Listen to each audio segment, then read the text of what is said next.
আল্লাহ তাআলা কিয়ামতের কঠিন ময়দানে যেদিন স্বামী স্ত্রীকে চিনবে না, স্ত্রী স্বামীকে দেখে পালিয়ে যাবে, বন্ধু বন্ধুরে চিনবে না, পীর সাহেব মুরিদরে চিনবে না, মুরিদ পীর সাহেবরে চিনবে না, দলের কর্মী তার নেতারে চিনবে না, নেতা তার কর্মীরে চিনবে না, বন্ধু বন্ধুরে দেখে পালাবে। এই কঠিন মুহূর্তে সূর্যটা মাথার কাছে চলে আসবে, জমিনটা তামার জমিন হবে, আজকের জমিনের মতো নয়।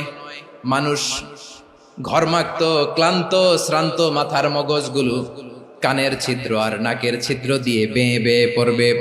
বিশ্বনবী ফরমান, কিয়ামতের ওই কঠিন ময়দানে 7 শ্রেণীর ব্যক্তিকে রব্বুল আলামিন তার আরশের নিচে ছায়া দিবেন। তার মধ্যে প্রথম শ্রেণীর ব্যক্তি হলো ইমামুন আদিল, যে ইনসাফের সাথে বিচার করে, যে জাস্টিস সমাজে সার্ভ করে।